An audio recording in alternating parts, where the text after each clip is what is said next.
Welcome welcome welcome स्वागत है आपका एक और नए वीडियो में। तो पिछले वीडियो में हमने देखा था कि किस तरह से हम मार्केट से बाहर से जो मछली लाते हैं उसको घर में अच्छी तरह से क्लीन कर सकते हैं।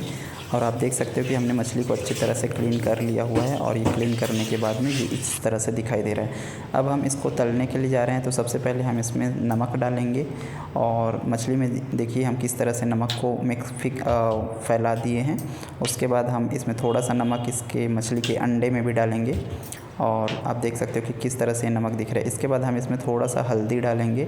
हल्दी इसलिए डालते हैं ताकि जब तलते रहता है तो फिर ये ज़्यादा कढ़ाई में चिपकता नहीं है, ठीक है। उसके बाद हम इसमें थोड़ा सा मिर्च डालेंगे। तो इस तरह से देख सकते हो कि हमने अंडा और मछली दोनों में मिर्च को डाल दिया है, पीसी मिर्च को। अब हम इसको बारी बारी से मिक्स करेंगे और आप देख सकते हो कि आपको अपने मछली और अंडे की ज़रूरत के हिसाब से आपको हल्दी मिर्च और नमक को डालना है। अब इसको हम बारी बारी से मिक्स करेंगे। तो हम सबसे पहले अंडे को मिक्स करने वाले हैं। तो इस तरह से हम अंडे को कढ़ाई में लेकर के अच्छे से मिक्स कर दें ताकि हल्दी मिर्च और नमक इसमें अच्छे से लग जाए। फिर इसको हम बारी बारी से कढ़ाई में फ्राई करेंगे। तो इस तरह से आपको हल्के हाथों से अच्छे से सभी चीज़ को मिक्स कर लेना है ताकि हल्दी मिर्च और नमक अंडे में अच्छे से प्रॉपर लग जाए। अब हम इसको एक कटोरी में वापस निकाल लेते हैं, ठीक है। आपको हल्के हल्के हाथों से ही इसको मिक्स करना है, ज़्यादा ज़ोर लगाने से अंडा टूट सकता है। तो यहाँ पे देख सकते हो कि अंडे पे सारी चीज़ें अच्छे से मिक्स हो चुकी हैं। अब बारी है मछली की। तो मछली को भी हम कढ़ाई में ले लेते हैं और इसको अच्छे से हम मिक्स करेंगे ताकि मछली में अच्छे तरह से ये हल्दी मिर्च और नमक अच्छे से लग जाए। तो ये फ्राई करने से पहले हमको इस तरह से इसको मैरिनेट करना होता है ताकि मछली अच्छे से फ्राई हो सके। हल्दी को बेसिकली इसलिए मिलाया जाता है ताकि जब आप मछली को फ्राई करोगे तो ये कढ़ाई में ज़्यादा चिपकता नहीं है। वैसे जितना चिपकना रहता है वो तो चिपकता ही है, लेकिन बिना इसके ये और ज़्यादा चिपकता। इस वजह से इसमें हल्दी मिर्च और नमक को मिक्स करके अच्छे से इसमें वो किया जाता है, इस तरह से मैरिनेट किया जाता है। उसके बाद हम इसको फ्राई करने के लिए जाएंगे। ये ध्यान रखें कि ये जो आपने मिक्स डाला हुआ है हल्दी मिर्च और नमक का, ये मछली के सभी चारों तरफ अच्छे से लग जाए। फिर इसको हम एक प्लेट में या थाली में बाहर निकाल लेते हैं इसको मिक्स करने के बाद में। तो देख सकते हो हमने इसको किस तरह से अच्छे से मिक्स कर लिया है और एक एक करके हम इसको बारी बारी से ध्यान से बाहर निकाल रहे हैं। एक एक करके इसलिए बाहर निकाल रहे हैं ताकि हम चेक भी करते जा रहे हैं कि अच्छे से मिक्स हुआ है कि नहीं हुआ है और मछली में अच्छे से ये पेस्ट लगा हुआ है कि नहीं लगा हुआ है। क्योंकि जिसमें नहीं लगा हुआ तो लास्ट में इस तरह से थोड़ा सा जो पेस्ट बचता है उसको हम उसमें अच्छे से मिला के लगा सकते हैं। तो इस तरह से आप इसको अच्छे से मिक्स करके इसमें लगा सकते हो, ठीक है। अब हम कढ़ाई को धो लेते हैं और आप देख सकते हो कि मछली में किस तरह से हल्दी मिर्च और नमक अच्छे से लग चुका है चारों तरफ से। और ये कितना अब देखने में सुंदर लग रहा है और पीला कलर ये आ चुका है। तो इसको हम साइड में रख देते हैं। अब हम स्टोव ऑन करते हैं और गैस को ऑन करने के बाद हम इसमें कढ़ाई को चढ़ा देते हैं। कढ़ाई को चढ़ाने के बाद अब हमको इसमें ऑयल डालना है। तो जितना मछली है उसके हिसाब से आपको इसमें ऑयल डालना होता है। यहाँ पे जो मछली है वो हम 1 किलो लिए हुए हैं तो हम उसके हिसाब से इसमें ऑयल डालेंगे। तो ऑयल देख सकते हो, फर्स्ट स्पून ऑयल गया, फिर ये सेकंड स्पून ऑयल गया और ये थर्ड स्पून ऑयल गया। हम इसमें थोड़ा सा और ऑयल मिलाएंगे। ये फोर्थ स्पून ऑयल गया और ये फिफ्थ स्पून ऑयल गया। क्योंकि मछली को तलने में ज़्यादा ऑयल की ज़रूरत होती है, इस वजह से यहाँ पे हमने 5 स्पून इसमें ऑयल लिया है। अब हम जैसे ही ऑयल गर्म हो जाता है तो मछली को एक एक करके सावधानीपूर्वक ऑयल में डालेंगे। देख सकते हो कि इस तरह से इसको आपको बड़ा ही सावधानी से डालना पड़ेगा, अदरवाइज़ ऑयल जो है वो आपके हाथों में आग कर सकता है। तो इसको आपको बहुत ही सावधानी से करना होता है। आप डायरेक्टली अगर हाथ से इसको नहीं डाल सकोगे तो फिर आपको एक चम्मच का सहारा ले सकते हो ताकि आपका हाथ सेफ रहे। तो देख सकते हो कि इस तरह से मछली को डालने के बाद ऑयल में अच्छे से इसको हम थोड़े समय के लिए ढक देंगे और फिर थोड़े समय के बाद हम इसको चेक करेंगे कि कितना तला हुआ है। तो थोड़े समय के बाद जब हम इसका ढक्कन को ओपन करेंगे तो देखेंगे कि हम मछली कितना तला हुआ है, क्योंकि हमको इसको पलटना भी होता है। इसके एक साइड तो तल जाता है, लेकिन अगले साइड को तलने के लिए इसको हमको पलटना पड़ेगा। तो मछली को आपको हमको पलटना पड़ेगा, क्योंकि नीचे का साइड इसका अच्छे से तल चुका है और अब हम इसके ऊपर के साइड को तलेंगे। तो पलटने से पहले हम सारे पीसेस को बीच बीच से जहाँ जहाँ से जॉइंट हुआ है वहाँ से हम इसको अलग कर देते हैं, और अलग करने के बाद हम बारी बारी से इसको सावधानीपूर्वक आराम से पलटेंगे। सावधानीपूर्वक इसलिए पलटना पड़ता है ताकि ये कढ़ाई में चिपक चुका होता है, कहीं आप हड़बड़ी करोगे तो मछली जिससे टूट ना जाए और पीसेस जो है वो अलग अलग हो जाएं। तो यहाँ पे देख सकते हो कि बड़ी सावधानी से हमने इसको अलग कर लिया है और इस तरह से हम इसको पलट दिए हैं। तो देख सकते हो कि सारे पीसेस अलग हो चुके हैं और हम इसको एक एक करके पलट रहे हैं। और कुछ पीसेस जो होते हैं वो कढ़ाई में चिपक जाते हैं, उसको आपको सावधानी से अलग करके उसको पलटना है, नहीं तो वो पीस टूट सकता है। तो अब ये लास्ट वाला जो पीस है इसको हमको पलटना है। तो देख सकते हो सबसे पहले हम इसको अलग कर लेते हैं बाकी पीसेस से और हम इसको सावधानी से पलट लेते हैं। तो इस तरह से देख सकते हो कि मछली का निचला हिस्सा अच्छे से तल चुका है और अब उसका अगला हिस्सा को तलने के लिए हमने इसको पलट दिया है, और इसको पलट के हम थोड़ी समय के लिए इसको फिर से ढक देंगे ताकि ये अच्छे से तल जाए। ठीक है, तो इस तरह से हम इसको ढक दिए हैं और 4-5 मिनट रुकने के बाद इसको हम जब ढक्कन ओपन करके देखते हैं तो अब देखते हैं तो मछली दोनों साइड से अच्छे से तल चुका है। और ये आपको चेक कर लेना है कि ये प्रॉपर वे से तल चुका है कि नहीं तला हुआ है, और उसके बाद ही आपको इन पीसेस को बाहर निकालना होता है। तो आपको बारी बारी करके अब एक एक पीस को बाहर निकाल लेना है, किसी प्लेट में रख लेना है। तो देख सकते हो कि यहाँ पे मछली बहुत ही अच्छे तरीके से तल चुका है और ये बहुत ही एक गोल्डन कलर ले चुका है, और इससे ये साफ पता चलता है कि ये जो मछली है ये अच्छे से काफ़ी अच्छे तरीके से तला जा चुका है। तो इस तरह से आपको सावधानीपूर्वक बड़े ही आराम से मछली को एक प्लेट में निकाल लेना है। तले हुए इस तरह से अगर आप मछली तलोगे, इसमें हल्दी, मिर्च और नमक पहले से लगा हुआ है, तो आप इसको डायरेक्टली कंज्यूम कर सकते हो तलने के बाद में। ठीक है, तो ये काफ़ी अच्छे से अंदर से तल चुका होता है और पक भी चुका होता है, जिसकी वजह से आप इसको तलने के बाद भी कंज्यूम कर सकते हो, खा सकते हो। तो अब बारी है बाकी पीसेस की। तो देख सकते हो कि आहिस्ता से हमने पीस को उठाया और बड़े ही सावधानीपूर्वक इसको तेल में हमने डाल दिया। ठीक है, तेल में डालते वक्त आपको काफ़ी सावधानी बरतनी पड़ेगी, क्योंकि तेल छिटक के आपके हाथों में भी आ सकता है। तो जितना तेल रहता है उसके हिसाब से हमको मछली को एडजस्ट करके डालना पड़ता है। ठीक है, एक्सेस मछली आप डाल दोगे और उतना तेल नहीं रहेगा तो वो सिर्फ और सिर्फ कढ़ाई में चिपक जाएगा और मछली अच्छे से फ्राई नहीं हो पाएगा, जिसकी वजह से बाद में टेस्ट में दिक्कतें आ सकती हैं। तो हम इसको थोड़े समय के लिए ढक देते हैं और इसको 10 मिनट होने के बाद जब हम इसका ढक्कन ओपन करते हैं तो हम देखते हैं कि मछली का निचला हिस्सा तल चुका है। अब बारी है मछली को बारी बारी करके पलटने की। तो फिर से मछली को पलटने से पूर्व हम यहाँ पे इसके सभी पीसेस को अलग अलग कर लेते हैं, ताकि हम जब किसी एक पीस को पलटें तो दूसरा पीस भी पलट कर बीच से टूट न जाए। इस वजह से हम मछली को पहले कढ़ाई से अलग करते हैं और पीसेस से अलग करते हैं, और बारी बारी से एक एक करके हम अब इसको पलटेंगे। तो देख सकते हो कि हम किस तरह से इसको अलग करके अब इसको पलटने जा रहे हैं। तो ये देखिए, और इस तरह से ये पलट चुका है।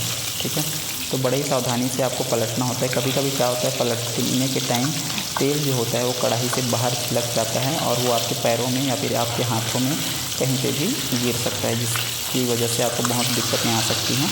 तो इस काम को आपको बड़ी ही सावधानी से करना होता है। उसके बाद हम इसको थोड़ा समय के लिए ढक देते हैं, और क्योंकि अभी हमको ये लगा था कि बचे हुए 2 पीसेस जो हैं वो अच्छे से तले नहीं हुए हैं, इसलिए इसको हमने थोड़े समय के लिए और ढक दिया था। और हम जब अब इसको बाहर ढक्कन को खोलने के बाद हम देखते हैं तो इन दोनों पीसेस को भी हम इसको पलट देंगे। तो आप देख सकते हो कि किस तरह से हम इसको सावधानीपूर्वक पलट रहे हैं। तो देख सकते हो कि निचले का हिस्सा, मछली का जो निचला वाला हिस्सा है इस पीस के, वो काफ़ी अच्छे से तला जा चुका है।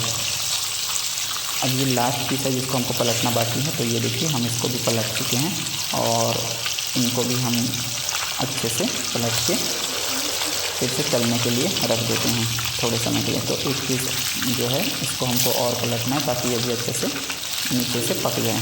तो ये देख सकते हो कि मछली का ऊपर वाला जो हिस्सा है वो अच्छे से तला जा चुका है अब बारी है इसके निचले वाले हिस्से को तलने के लिए। तो इस तरह से हम इसको थोड़े समय के लिए तलेंगे, फिर हम इसको बारी बारी करके एक एक करके हम उसी प्लेट पे रख देंगे। तो ये ढकने का प्रोसेस और फिर 10 मिनट रुकने का, फिर ढक्कन को निकालने का, ये प्रोसेस इसमें रिपीट होते रहता है, क्योंकि जब ढकते हैं तो ये अच्छे से प्रॉपर वे से तलता है। तो अब बारी है इन पीसेस को बाहर निकालने की। तो हम एक एक करके इन पीसेस को बाहर निकाल लेते हैं, ठीक है। और आप देख सकते हो कि ये हम इसमें पीसेस को बाहर निकाल लें। थोड़ा बहुत कुछ पीसेस ऐसे होते हैं जो कढ़ाई में चिपक जाते हैं या फिर आपके चम्मच से चिपक जाएंगे, तो वो थोड़े से टूट फूट भी जाते हैं। तो उसमें ऐसे घबराने वाली बात नहीं है। मछली जो है वो बड़े ही स्वादिष्ट बनने वाला है। तो देख सकते हो कि हमने 5 स्पून ऑयल लिया हुआ था कढ़ाई में, और इतने आधा मछली तलने के बाद अभी कढ़ाई में सिर्फ इतना ही ऑयल बचा हुआ है। अब हम बचे हुए पीसेस को फिर से तलने के लिए कढ़ाई में डाल देते हैं और बारी बारी करके। अब ये जो पीस है ये मुंडी वाला पीस है, मछली के मुंडी वाला। तो हम देख सकते हैं इसको अच्छे से फ्राई करने के लिए डाल देते हैं। मुंडी को इस तरह से उल्टा इसलिए रखा गया है क्योंकि उसके उल्टे वाले हिस्से में आता है हड्डी वाला हिस्सा, जिसकी वजह से इसको उल्टा रखा गया है ताकि वो हड्डी वाला हिस्सा अच्छे से फ्राई हो सके तेल में। तो थोड़े समय के लिए इसको भी हम ढक देंगे और हम इसके निचला हिस्सा को तलने तक का इंतज़ार करेंगे। 5-10 मिनट होने के बाद हम इसके बाद हमको अंडे को भी तलना है, तो इसलिए हम अंडे को बीच बीच से कट कर लेते हैं ताकि इसके थोड़े छोटे छोटे पीसेस बन जाए। एकदम ज़्यादा छोटा बारीक टुकड़ा नहीं करना है, क्योंकि बारीक टुकड़ा करने से अंडा जो है वो पूरा बिखर जाएगा। तो इसलिए हमने बस 2-2 पीस में उसको डिवाइड किया हुआ है। अब हम देखते हैं तो यहाँ पे हमने जो 2 मुंडी वाला पीस और 1 पूंछ वाला पीस जो रखा हुआ था, ये अच्छे से फ्राई हो चुका है। और अब बारी है इसको पलटने की। अब हम इसको बारी बारी से पलट देंगे ताकि इसका अगला हिस्सा भी अच्छे से फ्राई हो जाए। मछली को अच्छे से फ्राई करने के बाद में आप इसको खा भी सकते हो, क्योंकि एक बार फ्राई होने के बाद मछली अंदर से अच्छे से पक जाता है। और क्योंकि इसमें आपने हल्दी, मिर्च और नमक पहले से मिलाया हुआ है, तो इसमें और कोई भी एडिशनल चीज़ मिलाने की आपको ज़रूरत नहीं होती। डायरेक्टली आप इसको फ्राई करने के बाद खा सकते हैं, क्योंकि उसमें नमक तो ऑलरेडी रहता है, मिर्च और हल्दी भी ऑलरेडी रहता है। तो इस तरह से हम मछली को पलटने के बाद थोड़ी समय के लिए उसको ढकने के बाद हम 5-10 मिनट के बाद उसको जब हम निकालते हैं, तो अब देखते हैं कि मछली का निचला हिस्सा भी अच्छे से तला जा चुका है। तो अब बारी है इन पीसेस को बाहर निकालने की, और हम धीरे धीरे एक एक करके इन पीसेस को कढ़ाई से बाहर निकाल रहे हैं। तो आप देख सकते हो कि हम मछली को कढ़ाई से बाहर निकाल दिए, और ये बच गया 2 मुंडी वाला पीस, तो इसको भी हम बाहर निकाल दिए। और अभी भी देख सकते हो कि कढ़ाई में कितना ऑयल बचा हुआ है। हमने 5 स्पून ऑयल इसमें डाला हुआ था, क्योंकि हम 1 किलो मछली को फ्राई करने के लिए जा रहे थे, ठीक है। तो ये हो गया, इतने सारे पीसेस जो हो चुके हैं ये फ्राई हो चुके हैं। देख सकते हो ये दिखने में कैसे लग रहे हैं, और फ्राई होने के बाद भी इसको खाया जा सकता है, बहुत ही अच्छा टेस्ट आता है। इसके बाद हम बचे हुए पीसेस को भी अब इसमें डालेंगे। उसके बाद हम फ्राई करेंगे अंडे को। तो 2 ही पीस बचा हुआ है मुंडी का, तो इन पीसेस को भी हम इसमें आराम से बड़े ही सावधानीपूर्वक डाल देते हैं। तो देख सकते हो कि हमने इसको इस तरह से डाल दिया है, और सेकेंड वाले मुंडी वाले जो पीस है इसको इस तरह से इसमें डाल दिया। अंडे को हम अलग से फ्राई करेंगे जब इन पीसेस को हम फ्राई एक बार कर लेंगे उसके बाद, क्योंकि अंडा जो होता है उसका फ्राई होने का जो तरीका होता है वो अलग होता है, ठीक है। वो पूरा कढ़ाई में फैल जाता है। तो कुछ समय ढकने के बाद देख सकते हो कि मछली का निचला हिस्सा अच्छे से फ्राई हो चुका है, और मुंडी का अगले हिस्से को फ्राई करने के लिए हम उसको पलट देते हैं। अब फिर से इसको कुछ समय के लिए हम ढक देंगे। ढकने के बाद जब हम इसको बाहर निकालेंगे, तो फिर उसके बाद हम इन दोनों मुंडी के पीसेस को इस कढ़ाई से बाहर निकालेंगे। तो देख सकते हो ढकने के बाद, और जब हम ढक्कन को हटाएं तो अब मछली का मुंडी वाला ये जो हिस्सा है ये अच्छे से तला जा चुका है। अब हम इसको प्लेट में या थाली में बाहर निकाल देते हैं। तो देख सकते हो कि पूरा मछली किस तरह से तला जा चुका है, और इसको पकाने की भी अब ज़रूरत नहीं है ऐसा लग रहा है, और इसको हम डायरेक्टली खा सकते हैं इसी तरह से, क्योंकि इसमें हल्दी, मिर्च और नमक तो ऑलरेडी लगा हुआ है। और तलने के बाद वो और अच्छे से पक चुका है। अब बारी है अंडे को तलने की। तो अंडे को हमने कट कर लिया था पहले से ही। अब हम धीरे धीरे सावधानीपूर्वक अंडे को डालेंगे। अंडा डालते समय ध्यान रखें कि अंडा को तेल में डालने से पहले हम गैस को थोड़ा कम कर लेते हैं और अंडे को सावधानीपूर्वक डालते हैं, क्योंकि अंडा चिपकता है और तेल जो है वो आपकी आँखों में, हाथों में, पैरों में, ये आपके शरीर में आ सकता है। तो बड़े ही सावधानीपूर्वक इसको डालें, फ्लेम को कम कर लें और अंडे को डालने के बाद आप थोड़े समय से के लिए कढ़ाई से आप हट जाएं या फिर ऊपर से आपको इस तरह से ढक्कन को ढक देना है। ढक्कन को निकालने के बाद आप जब देखते हो कि अंडा नीचे से फ्राई हो चुका है, अब बारी है अंडे को पलटने की। तो हम अंडे को बड़ी ही सावधानीपूर्वक पलटेंगे। ठीक है, अंडा कढ़ाई में ज़्यादा वैसे चिपकता नहीं है, तो इसलिए इसको पलटना बड़ा ही आसान हो जाता है। बस आपको ध्यान रखना होगा कि ये टूटे ना। ठीक है, तो देख सकते हो कि नीचे वाला हिस्सा किस तरह से अच्छे से पक चुका है और बाकी के हिस्से को पकाने के लिए हमको इसको पलटना पड़ेगा और इस तरह से धीरे धीरे हम इसको पलट देंगे। तो देख सकते हो कि मछली के पीसेस को जब हम तल रहे थे तो उसमें झाग नहीं आ रहा था, लेकिन अंडे को जब आप तलोगे तो इसमें झाग आता है।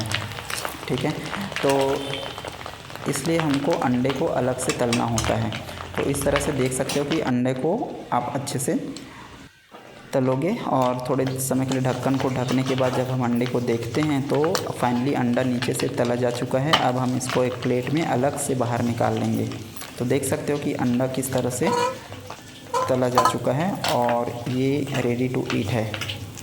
ठीक है, बट ये सब्ज़ी में ही अच्छा लगता है और वैसे इसको अभी भी खाया जा सकता है, पर हम इसको सब्ज़ी में ही खाना अच्छा लगता है। ठीक है, तो देख सकते हो कि इस तरह से आप अंडे को भी अच्छे से फ्राई कर सकते हो और फ्राई होने के बाद ये कुछ इस तरह से दिखता है। ओके।